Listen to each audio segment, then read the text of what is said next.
Hello students, good morning. Today I am going to teach you one and most easiest chapter of Indian economic development, poverty. Poverty का meaning समझने से पहले एक नज़र डालते हैं इन दोनों पिक्चर्स पे जो कि आपके सामने हैं 1 and 2। देखिए इन पिक्चर्स को देखते ही आपके माइंड में डायरेक्ट स्ट्राइक किया होगा कि पोवर्टी की रियल पिक्चर क्या है, मीन्स क्या कि इनको देखते ही आप ये अनुमान लगा सकते हैं, ये एस्टिमेट कर सकते हैं कि both of these pictures are related to the poor people. इस पिक्चर में ये फार्मर है और इस फार्मर की कंडीशन को देख के ही आप ये पता लगा सकते हैं कि ये कितना लेबोरियस काम कर रहा है, बट स्टिल इसकी कंडीशन बता रही है कि ये पुअर है, मीन्स इसकी बेसिक एमिनिटीज़, बेसिक रिक्वायरमेंट्स भी फुलफ़िल नहीं हो रही। और ये लेफ्ट हैंड में ये क्या है, ये झुग्गी झोपड़ी इनकी पिक्चर्स हैं। दैट मीन्स इनकी भी बेसिक रिक्वायरमेंट फुलफ़िल नहीं हो रही। क्यों? क्योंकि इनके पास रहने के लिए घर नहीं है, प्रॉपर फूड फैसिलिटी भी नहीं है। क्लियर?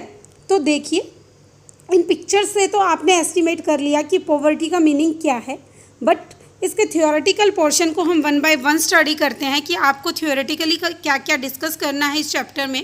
पॉवर्टी का मीनिंग क्या है, क्या क्या पॉवर्टी के टाइप्स हैं, कोजेज़ क्या क्या हैं, 1 by 1 उनको स्टडी कर लेते हैं। तो करते हैं स्टार्ट। अब पॉवर्टी का मीनिंग समझने से पहले देखिए एक बहुत ही बढ़िया कोटेशन है, there's enough on this planet, कि इस प्लेनेट पे बहुत कुछ है फॉर एवरीवन नीड्स, कि हर बंदे की नीड्स को फुलफ़िल किया जा सके, but not for everyone's greed, but किसी के एवरीवन मीन्स हर एक के लालच को पूरा नहीं किया जा सकता।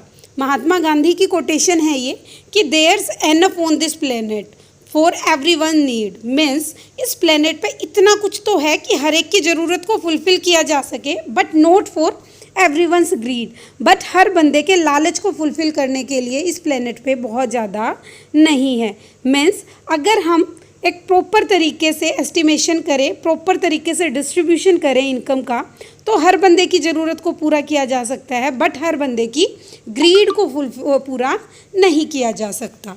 क्लियर? ओके, अब स्टडी करते हैं पॉवर्टी के मीनिंग से। तो it is the inability to fulfil the basic requirements और needs of life such as food, cloth, shelter etcetera. Means क्या? It is the inability to fulfil the basic requirements. वही बात मैंने आपको बताई कि जब बेसिक रिक्वायरमेंट्स भी फुलफ़िल ना हो रही हों, और उन बेसिक रिक्वायरमेंट्स में आपका क्या क्या आएगा, food, clothing and shelter. Means जब किसी भी ह्यूमन बीइंग की ये 3 बेसिक रिक्वायरमेंट भी फुलफ़िल ना हो रही हो, तो उसे क्या बोल देते हैं कि वो बंदा पुअर है, पॉवर्टी है उसकी। Clear? A person is not able to earn sufficient money to fulfill these basic requirements, तो उसे क्या बोल देंगे कि वो बंदा पुअर है। क्लियर? सेम देख सकते हैं आप, इस इमेज से भी क्लियर हो रहा है कि ये इमेज किससे, पुअर पीपल से रिलेटेड है। क्लियर? क्यों? क्योंकि इनके पास हाउसिंग फैसिलिटी नहीं है, ये ऐसे ही कहीं पे भी जाके रहने लग जाते हैं। क्लियर? ओके, आफ्टर दैट देखिए there are 2 types of poverty. First is absolute poverty and second one is relative poverty. देखिए स्टूडेंट्स, इनके नाम से ही पता चल रहा है, एब्सोल्यूट मीन्स जो एक्चुअल में अवेलेबल है, एब्सोल्यूट मीन्स जो है एक्चुअल में, और second one is relative poverty. Relative means जब हम अपनी पॉवर्टी को रिलेट करते हैं किसी दूसरे बंदे से, तो उसे क्या बोलते हैं, रिलेटिव पॉवर्टी। क्लियर? देखते हैं डेफिनेशन क्या कहती है। A condition when a person is not able to earn minimum amount of income needed to meet the basic requirements या basic needs of the life. यही डेफिनेशन हमने पॉवर्टी की स्टडी की, वही डेफिनेशन आपकी एब्सोल्यूट पॉवर्टी की है कि जब बंदा इतना भी अर्न ना कर पाए कि वो अपनी बेसिक एमिनिटीज़ को फुलफ़िल कर सके। इन the same way relative poverty means जब कोई भी ह्यूमन बीइंग अपनी पॉवर्टी को रिलेट करे किसी दूसरे से। क्या मतलब है इस चीज़ का? देखिए, it refers to the poverty of one person और group with relation to other person और group. For example, person not able to fulfil the average standard of living in the society. Means क्या कि basic requirement तो fulfil हो रही हैं, in case of relative poverty, but वो unable है किस चीज़ में कि वो एक एवरेज लाइफ नहीं जी पा रहा है। बेसिक एमिनिटीज़ फुलफिल हो रही हैं बट एक एवरेज जो स्टैंडर्ड ऑफ लाइफ होता है वो नहीं जी पा रहा है, तो उसको क्या बोलते हैं, रिलेटिव पॉवर्टी। थोड़ा और इसको डिस्कस कर लेते हैं। देखिए कैसे कि जब सेकंड पॉइंट में देखते हैं, decided by the income of the person itself. ये वाली जो एब्सोल्यूट पॉवर्टी है वो डिसाइड की जाती है by the income of the person itself, कि वो पर्सन खुद डिसाइड करता है कि हाँ भाई मैं पुअर हूँ या नहीं हूँ, बट ये डिसाइड करती है decided by the income level of other persons. Means क्या, आप अदर पर्सन से कंपैरिजन कर रहे हैं। फॉर एग्जांपल देखो, रिलेटिव का और एब्सोल्यूट पॉवर्टी के अगर मैं एग्जांपल की बात करूं तो क्या बोल सकते हैं। देखिए रिलेटिव पॉवर्टी में तो आप कह सकते हैं कि जब इंडिया के लोग अपनी इनकम को कंपैरिजन करें, सपोज यूएस से, मीन्स अमेरिका से कंपैरिजन किया जाए, तो वो क्या है, आपकी रिलेटिव पॉवर्टी है। क्यों? क्योंकि हम अपनी पॉवर्टी को रिलेट कर रहे हैं किसी अदर कंट्री से। इन द सेम वे हम कह सकते हैं कि आप अपनी पॉवर्टी को कंपैरिजन कर रहे हो। सपोज़ आपकी इनकम है 50,000 बट आपके जो पड़ोसी हैं, आपके जो नेबर हैं, उनकी इनकम है 1 लाख। तो आप ये सोचिए कि हम तो पुअर हैं। क्यों? क्योंकि उनकी इनकम आपसे ज़्यादा है। वो क्या है, आपकी रिलेटिव पॉवर्टी है। और एब्सोल्यूट पॉवर्टी क्या है, एब्सोल्यूट मीन्स जब आप एक्चुअल में पुअर हैं, जब आपकी एक्चुअल में बेसिक एमिनिटीज़ या बेसिक रिक्वायरमेंट फुलफिल नहीं हो रही। क्लियर है मीनिंग और डिफरेंस एब्सोल्यूट और रिलेटिव पॉवर्टी का। आफ्टर दैट देखिए next, measured using poverty line. जो एब्सोल्यूट पॉवर्टी है उसे मेज़र करते हैं आप कैसे, पॉवर्टी लाइन से, और may not be related to the poverty line. और जो रिलेटिव है वो हो भी सकती है पॉवर्टी लाइन से, उसे डिनोट कर भी सकते हैं और नहीं भी, बट जो एब्सोल्यूट पॉवर्टी है उसे मेज़र किया जाएगा हमेशा पॉवर्टी लाइन से, कि एक लाइन डिसाइड कर दी जाएगी और उस लाइन से ऊपर जो बंदा होगा जिसकी इनकम होगी वो आपका पुअर अनपुअर माना जाएगा, और जिसकी इनकम उस प्रॉपर लाइन से, उस पॉवर्टी लाइन से नीचे होगी, दैट मीन्स वो बंदा पुअर है। क्लियर। नेक्स्ट देखिए इसी में, more common in developing and under developed countries. Absolute poverty under developed और डेवलपिंग कंट्रीज में पाई जाती है, और जो रिलेटिव पॉवर्टी है more in developing countries and developed countries. ये पॉवर्टी कहाँ मिलती है, डेवलपिंग कंट्रीज में और डेवलप्ड कंट्रीज में। तो क्लियर है आपको difference absolute poverty and relative poverty. Important topic है स्टूडेंट्स, इंपॉर्टेंट क्वेश्चन बनता है सीबीएसई के एग्ज़ाम पॉइंट ऑफ व्यू से, तो इसे आप अच्छे से कर लीजिए। आई थिंक आपने अंडरस्टैंड कर भी लिया होगा। Clear, okay. आफ्टर दैट देखिए next, that is rural people. अब रूरल पीपल मीन्स आपको इमेज से ही क्लियर होगा कि रूरल पीपल कैसे होंगे। जो फार्मर्स हैं, जनरली जो स्मॉल फार्मर्स होते हैं उनको रूरल पुअर पीपल ही बोला जाता है। क्यों? क्योंकि वो फार्मिंग करते हैं, मीन्स इतना लेबोरियस काम करते हैं, बट स्टिल वो अपनी बेसिक रिक्वायरमेंट्स को भी फुलफिल नहीं कर पाते हैं। These includes landless agricultural labour. Rural poor में कौन कौन से आ जाएंगे आपके, लैंडलेस एग्रीकल्चरल लेबर और मार्जिनल फार्मर्स। क्लियर, मीन्स ऐसे पीपल जिनके पास लैंड नहीं है। लैंडलेस एग्रीकल्चरल लेबर मीन्स जो एग्रीकल्चर करते हैं बट उनके पास अपनी खुद की लैंड नहीं है।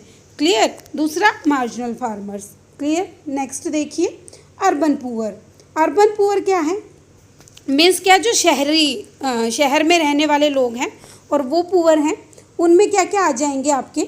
देखिए these include casual factory workers. Casual means जब ज़रूरत पे फैक्ट्री वर्कर्स को बुला लिया जाए और जब उनकी ज़रूरत ना हो तब उनको काम से निकाल दिया जाए, उनको बोलते हैं casual factory workers. Means according to requirement उनको बुला लिया जाए। मीन्स क्या कि उनके पास पूरा मंथ के लिए काम नहीं होता, ज़रूरत पे उनको बुलाया जाता है। वो महीने में 10 डेज़ की भी रिक्वायरमेंट हो सकती है, 15 की या 20 की। मीन्स उनको रेगुलर बेसिस पे काम नहीं मिलता। Next self employed street vendors. Street vendors means जो गली में सब्जियां वगैरह बेचने वाले होते हैं, सब स्ट्रीट वेंडर्स उनको बोलते हैं। वो भी अर्बन पुअर में आते हैं। ये next, migrant worker from village to the urban areas. Migrant का मतलब क्या है? माइग्रेशन मीन्स जो पर्सन्स जॉब की तलाश में one place to another place transfer हो जाते हैं तो उनको बोलते हैं migrant workers. From village to urban areas means जो विलेज एरिया से अर्बन एरियाज़ में चले जाते हैं, माइग्रेट हो जाते हैं, वो भी आपके अर्बन पुअर में आते हैं। क्यों? क्योंकि वो गांव से शहर में जाते हैं काम की तलाश में, बट फिर भी उनको उतना काम नहीं मिल पाता जिससे वो अपनी बेसिक रिक्वायरमेंट्स को फुलफ़िल कर सके। Clear? Urban poverty is mainly the spill over of rural poverty. Means spill over का मीनिंग क्या है? देखिए students, spill over means invisible effect. Means क्या? कि urban poverty is mainly the invisible effect of rural poverty. Means urban poverty एक invisible effect है rural poverty का। Means अगर रूरल पॉवर्टी ना हो तो अर्बन पॉवर्टी भी नहीं होगी। मीन्स रूरल पॉवर्टी की वजह से ही अर्बन पॉवर्टी आती है। क्लियर? सेम नोट में भी यही लिखा हुआ है कि urban poverty is the mainly the spill over of the rural poverty. Clear? Okay, after that देखिए next, that is chronic poor. अब देखिए क्रोनिक पुअर क्या है? Those who are always poor and who are usually poor, these sometimes have more money, for example casual workers। समझ गए होंगे आप? those who are always poor and those who are usually poor means क्या? कि कभी कभार इन बंदों के पास these sometimes have more money, इनके पास कई बार ज़्यादा पैसा भी होता है बट कई बार बिल्कुल भी नहीं होता है। मीन्स नॉर्मली ये पुअर ही रहते हैं। For example casual worker, casual जिनको कभी कभी काम मिलता है। मीन्स आकस्मिक मीन्स एकदम से, जैसे ही ऑल ऑफ सडन रिक्वायरमेंट हुई तब इनको बुला लिया और जैसे ही इनकी ज़रूरत ख़त्म हुई इनको वापस निकाल दिया काम से, उनको बोलते हैं chronic poor. Clear? Next is churning poor. Churning poor क्या है? Who regularly move in and out of the poverty. For example small farmers and seasonal workers who regularly move in and out of poverty. Means जो poverty में move in और out, कभी उन पे poverty आ जाती है कभी चली जाती है। फॉर एग्जांपल स्मॉल फार्मर्स और सीजनल वर्कर्स। सीजनल वर्कर्स या फिर स्मॉल सीजनल मीन्स जिनके पास सीजन वाइज काम होता है। मीन्स क्या? कि सपोज कोई फार्मर है जो सीजनल क्रॉप उगाता है। मीन्स कि अगर विंटर्स की क्रॉप है तो विंटर्स में काम होगा, समर्स में वो खाली हो जाएंगे, तो सीजनल वर्क हुआ उनके पास। In the same way factories में भी हो सकता है कि कुछ फैक्ट्रीज़ ऐसी होती हैं जिनमें काम सिर्फ विंटर्स में ही चलता है या फिर समर्स में ही चलता है। जब काम चलता है तभी इन लोगों के पास काम होता है, मूव इन कर जाते हैं, अदरवाइज इनको आउट कर दिया जाता, out of the poverty. Means ये कभी पॉवर्टी लाइन के अंडर आ जाते हैं और कभी पॉवर्टी लाइन से बाहर चले जाते हैं। मीन्स जिनके पास सीजनल वर्क होता है उनको बोलते हैं churning poor. Clear? Okay, next, third, transition poor. These are occasionally poor who are rich most of the time but may sometime have a patch of bad luck। देखिए ये भी image से ही पता चल रहा है। ये क्या? occasionally poor who are rich most of the time means almost time वो rich होते हैं बट किसी भी ऐसे bad luck की वजह से कई बार वो पुअर सिचुएशन में आ जाते हैं। क्लियर? तो देखिए यहाँ पे मैंने 3 टाइप्स की पॉवर्टी आपको बताई, chronic poor, churning poor and transient poor. Images को देख के भी आप इन तीनों के मीनिंग को क्लियर कर पा रहे होंगे कि जो चर्निंग पुअर हैं वो क्या है? वो स्मॉल फार्मर्स या सीजनल वर्कर हो सकते हैं कि सीज़न वाइज उनके पास काम है तो वो पॉवर्टी लाइन से अबो आ जाते हैं, जैसे ही सीज़न जाता है वो पॉवर्टी लाइन से बिलो आ जाते हैं। ट्रांजिएंट पुअर क्या कौन से हैं? जो कि कभी कभार बैड लक की वजह से पुअर सिचुएशन में चले जाते हैं, अदरवाइज वो ऑलमोस्ट रिच होते हैं। Clear? And next third one is chronic poor. Chronic poor क्या है? Those who are always poor and those who are usually poor, वो ऑलमोस्ट टाइम पुअर रहते हैं। ये इमेज से आपको क्लियर हो ही गया कि ये ऑलमोस्ट पुअर ही रहते हैं। इनके पास कभी कभार थोड़ा बहुत पैसा होता है, समटाइम्स हैव मोर मनी, कभी कभार इनके पास थोड़ा बहुत पैसा होता है इसमें आ गए आपके कैजुअल वर्कर। क्यों? क्योंकि इनको कैजुअली कभी काम मिल जाता है, कभी नहीं। इनको आप अगर हम नॉर्मल लैंग्वेज की बात करें तो इसमें आपके दिहाड़ी मजदूर आ जाते हैं, जिनके पास कभी काम होता है तो कभी वो बिल्कुल ही फ्री होते हैं। मीन्स उनको काम मिल गया तो उनकी बेसिक एमिनिटीज़ उस पर्टिकुलर डे की फुलफिल हो गई, अदरवाइज नहीं हुई। Clear? Chronic poor, churning poor and transient poor. Clear? Okay. After that देखिए पॉवर्टी लाइन। अब बार बार बात कर रहे हैं पॉवर्टी लाइन की। ये पॉवर्टी लाइन क्या है? It refers to the line which indicates per capita average monthly expenditure required to satisfy human minimum needs of the households। तो पॉवर्टी लाइन का मतलब क्या है? एक लाइन डिसाइड कर दी गई है जो कि इंडिकेट करती है per capita average monthly expenditure, कि मंथली एवरेज एक्सपेंडिचर इतना होगा तो ही बंदे की बेसिक एमिनिटीज़ या बेसिक नीड्स या बेसिक रिक्वायरमेंट्स जो हैं वो फुलफ़िल हो पाएंगी। मीन्स कि भाई अगर वो पर्टिकुलर बंदा इतने तक खर्चा करेंगे तो दैट मीन्स वो पॉवर्टी लाइन से अबोव हैं, और अगर उस पर्टिकुलर रिक्वायर्ड एक्सपेंडिचर से कम वो एक्सपेंडिचर कर रहे हैं दैट मीन्स वो पॉवर्टी लाइन से बिलो हैं। क्लियर? अब वो रिक्वायर्ड एक्सपेंडिचर क्या है वो देख लेते हैं। In India a person who spends own consumption. अगर हम बात करें इंडिया की तो किसे पुअर बोलेंगे? जो स्पेंड करता हो कंजप्शन पे ₹816 मीन्स 816 रुपये per month, means 2400 calorie per day in rural areas. Rural areas की बात करें तो एक बंदे पे अगर 816 रुपये पर मंथ खर्च हो रहे हैं, या फिर ये कहें कि वो 2400 कैलोरीज ले रहा है पर डे रूरल एरियाज़ में।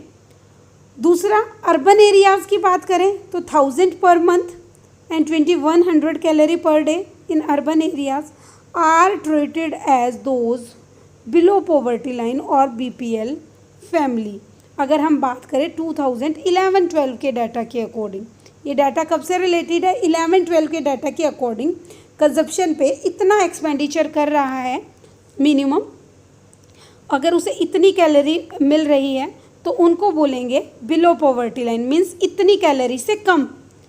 2400 in rural areas and 2100 in urban areas.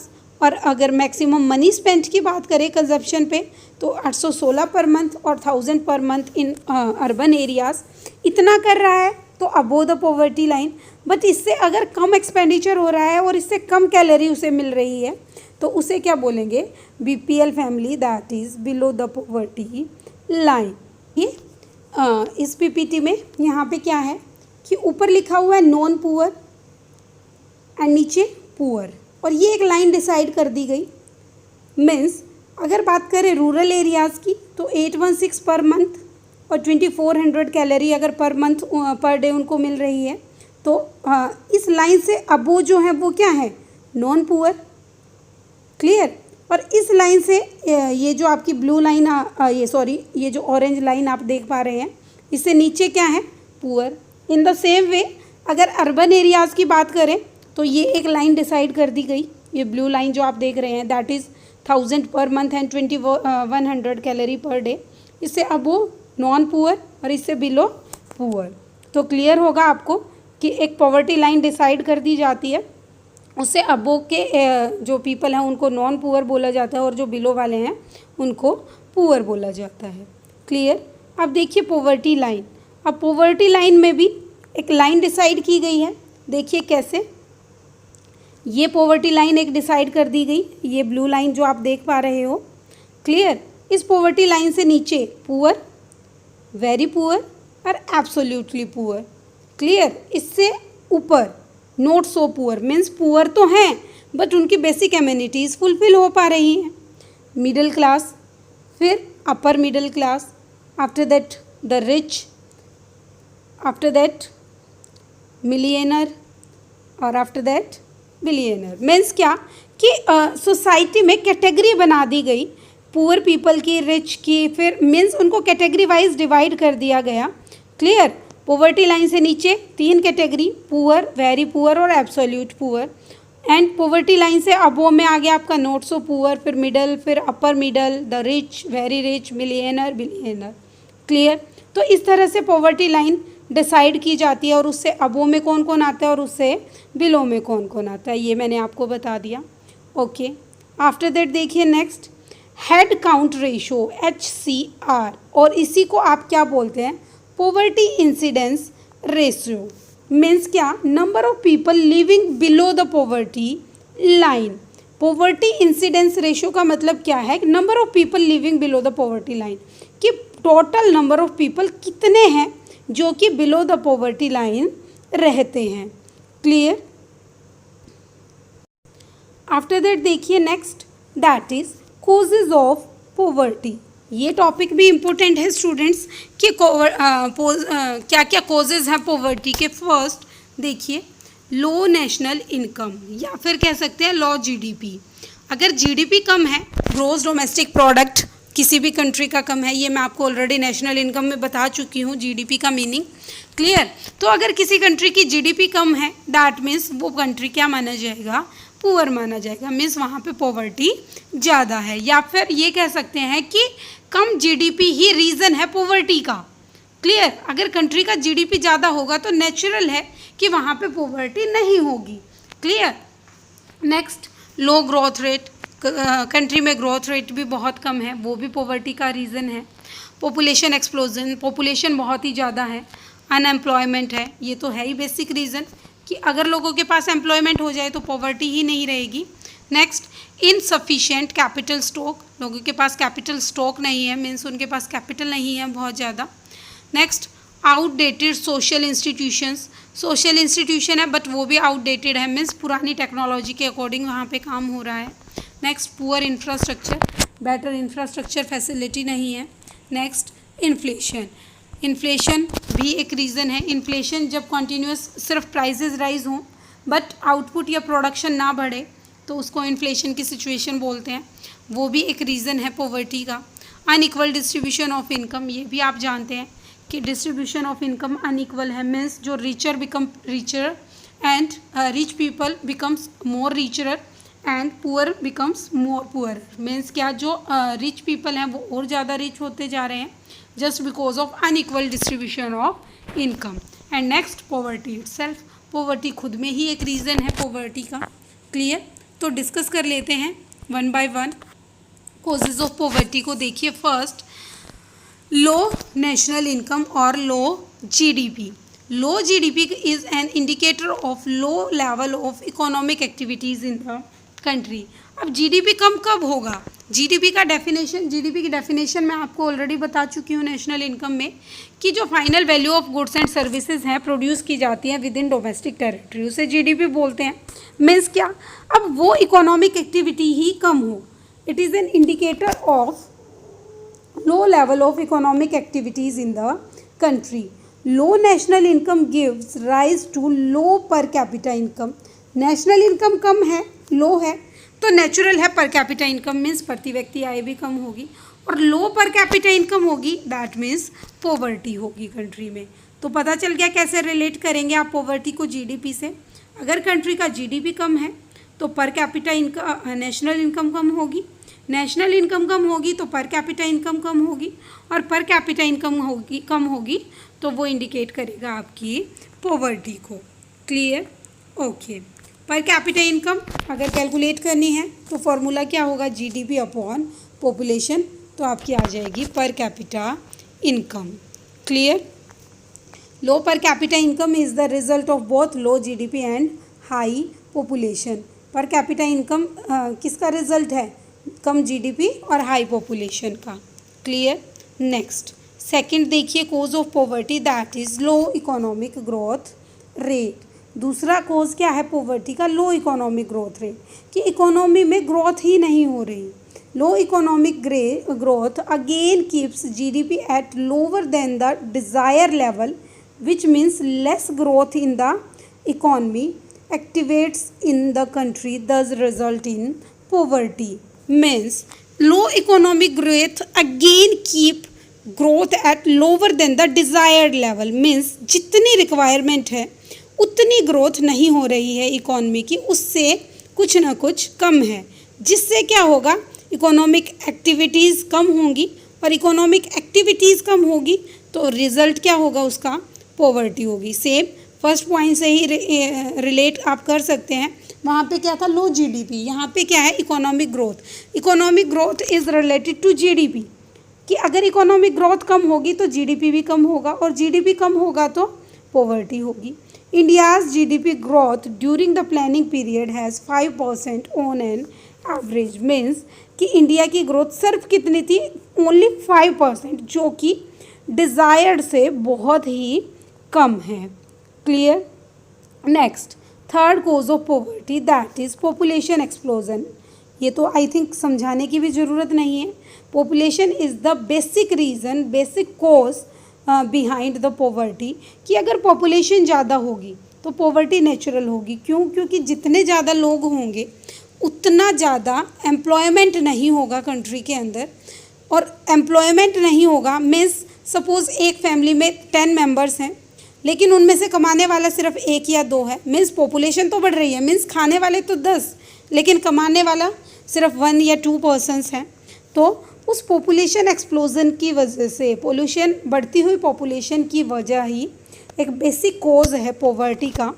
Clear. थोड़ा सा देख लेते हैं डिटेल।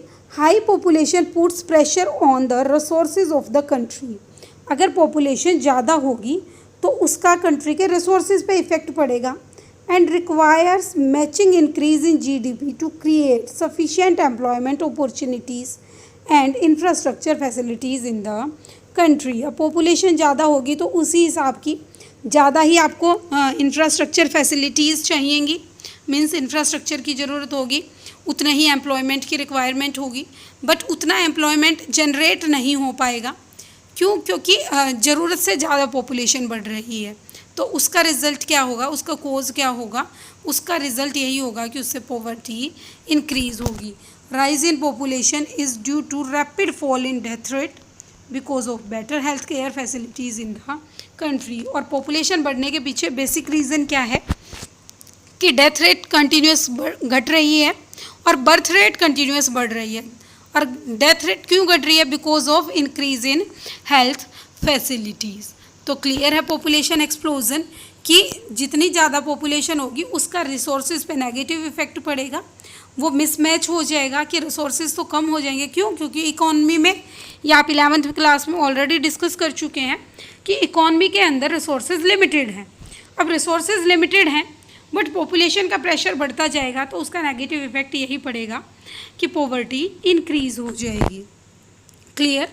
ओके, नेक्स्ट कोज देखिए, दैट इज़ अनएम्प्लॉयमेंट। ये भी एक बेसिक रीज़न है पॉवर्टी का। Unemployment means lack of job for those who are able to and willing to work, कि लोग काम तो करना चाहते हैं बट उतनी जॉब नहीं है, उनके अंदर एबिलिटी भी है, वो काम भी करना चाहते हैं बट उतनी जॉब कंट्री के अंदर अवेलेबल नहीं है। तो क्या बोल देंगे कि अब जितनी जॉब अवेलेबल है बट जो पर्सन्स हैं वो ज़्यादा हैं, तो कुछ क्या रह जाएंगे, अनएम्प्लॉयड रह जाएंगे। Unemployment is the result of low GDP.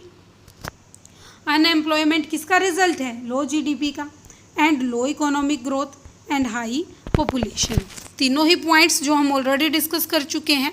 Unemployment उन्हीं की वजह से आता है। क्यों? क्योंकि कंट्री के अंदर लो जीडीपी है, लो इकोनॉमिक ग्रोथ है, पॉपुलेशन बहुत ज़्यादा बढ़ रही है, जिसकी वजह से अनएम्प्लॉयमेंट की प्रॉब्लम अराइज हो रही है।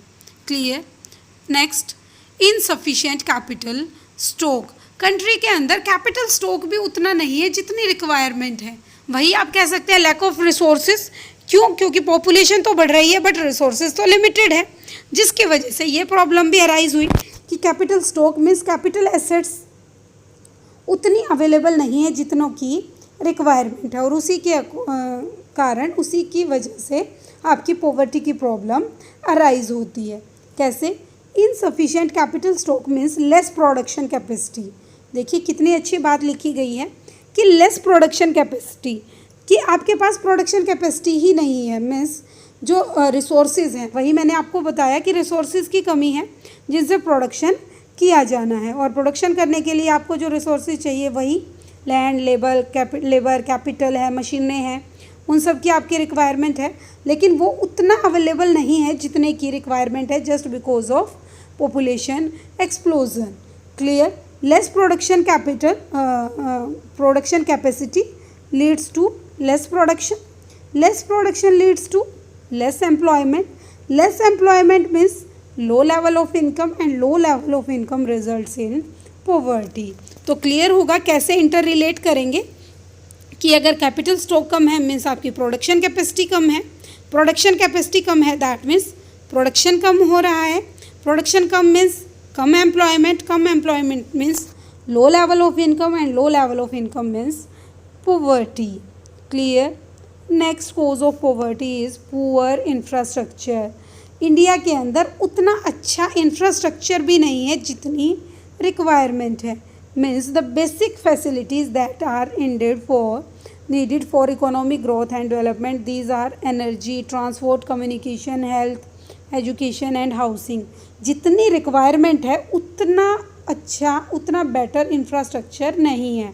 अगर हम बात करें मेट्रो सिटीज़ की तो कंपैरेटिवली वहाँ पे तो फिर भी फैसिलिटी है, अच्छा इंफ्रास्ट्रक्चर भी है, बट अगर बात करें अदर स्टेट्स की तो या फिर रूरल एरियाज़ की तो वहाँ पे प्रॉपर इंफ्रास्ट्रक्चर फैसिलिटीज़ नहीं है, और इंफ्रास्ट्रक्चर फैसिलिटी नहीं है तो लोगों के पास एम्प्लॉयमेंट नहीं है तो उसका रिजल्ट क्या है आपका? Poverty. Lack of these facilities puts obstacle in economic growth and thus the poverty continues. अब क्योंकि ये फैसिलिटी नहीं है इससे इकोनॉमी की ग्रोथ नहीं हो रही, और इकोनॉमी की ग्रोथ नहीं हो रही तो आपकी पॉवर्टी जो है वो एज इट इज़ यूँ की यूँ कंटिन्यू रहेगी। Clear? Next, outdated social institutions, caste system, unwillingness to move at distance places for employment are some of the reasons that sustains the poverty। caste system means आज भी लोग casteism में believe करते हैं, मीन्स क्या कि लोग कास्ट वाइज लोगों ने खुद को डिवाइड कर रखा है, सेपरेट कर रखा है एक दूसरे से। दूसरा, unwillingness to move at distance places for employment, लोग चाहते ही नहीं हैं कि वो अपने घर को छोड़ के जाएं और कहीं पे बाहर जाके मीन्स अर्बन एरियाज़ में जाके काम की तलाश करें सो दैट उनको कोई काम मिल जाए। क्लियर? उनकी अनविलिंगनेस, उनकी कोई इच्छा ही नहीं है कि वो इस तरह से काम को सर्च करें, जिसकी वजह से जो पॉवर्टी है वो एज इट इज़ सस्टेन यूँ की यूँ वहीं की वहीं रुकी रही है। मीन्स अगर इन जो सोशल इंस्टीट्यूशंस हैं आउटडेटेड, इनको रिमूव किया जाए, कास्टिज्म को ख़त्म किया जाए, लोग अपने जॉब की सर्च में अर्बन एरियाज़ में जाए, वहाँ जाके काम ढूंढें, काम करें, तो पॉवर्टी को कुछ हद तक रिमूव किया जा सकता है। Clear? That is next cause inflation. Inflation क्या होता है? देखिए, जब कॉन्टीन्यूस राइजेज इन प्राइजेज, जब प्राइजेज बढ़ते जाते हैं but in the same proportion आपका प्रोडक्शन इंक्रीज नहीं होता तो उसको क्या बोलते हैं? इन्फ्लेशन की सिचुएशन बोलते हैं। It means consistent rise in the price level of goods and services in the economy. Low GDP means less supply of goods। अब GDP के पीछे GDP लो होने के पीछे एक ही रीज़न है कि गुड्स की सप्लाई कम है। अगर गुड्स की सप्लाई बढ़ जाए तो GDP ही बढ़ जाएगा, मीन्स प्रोडक्शन एक्टिविटी गुड्स और सर्विसेज की जैसे ही बढ़ती है वैसे ही GDP बढ़ेगा। तो जीडीपी लो होने के पीछे मेन रीज़न ही क्या है कि सप्लाई ऑफ गुड्स नहीं है। मीन्स वही जो मैं बार बार कह रही हूँ कि प्राइजेस तो बढ़ रहे हैं बट प्रोडक्शन नहीं बढ़ रहा, that means less supply of goods. And high population means more demand. अब सप्लाई तो है नहीं पर डिमांड कंटिन्यूस राइज हो रही है। This mismatch in demand and supply give rise to the inflation. इस मिसमैच की वजह से, डिमांड और सप्लाई के मिसमैच की वजह से ही इन्फ्लेशन की सिचुएशन अराइज होती है। Clear? Because of inflation real income of the people decreases. अब यहीं पे एक पॉइंट आया, क्या? The meaning of real income. अब रियल इनकम आप वैसे तो देखिए 11th क्लास में डिस्कस कर चुके हैं हम डिमांड वाले चैप्टर में, बट स्टिल मैं आपको बता देती हूँ।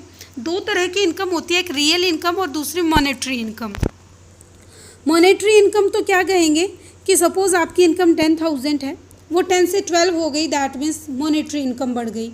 10 से 8 रह गई, दैट मीन्स मॉनेटरी इनकम घट गई।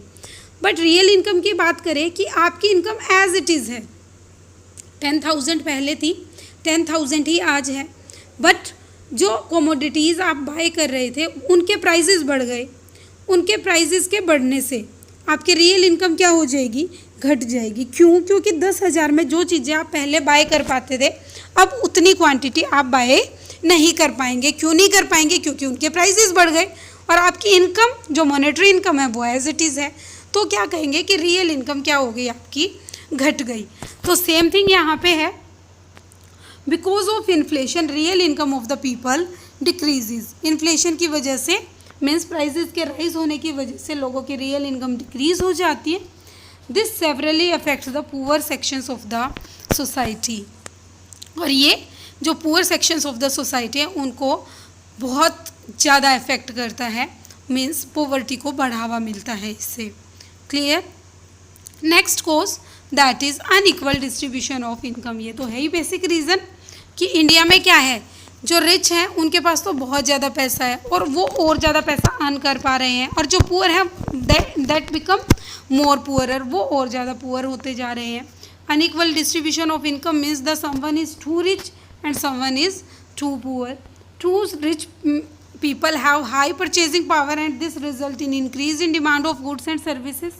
This leads to inflation and such inflation affects poor people। और इस inflation की वजह से affect किस पे पड़ता है, poor people पे, because more and more things move out of the affordability reach of the poor।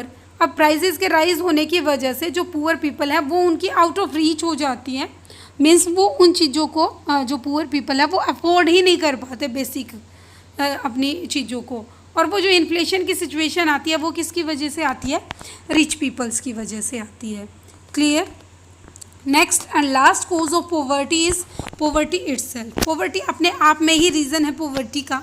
Poverty multiplies poverty. Poverty means less purchasing power. Less purchasing power means less demand. Less demand means less inducement to investment and less investment. Less investment means less production and less production means less income. Less income means poverty itself. तो that means poverty अपने आप में poverty से related है। poverty ही multiply कर देती है poverty को multiple times। clear?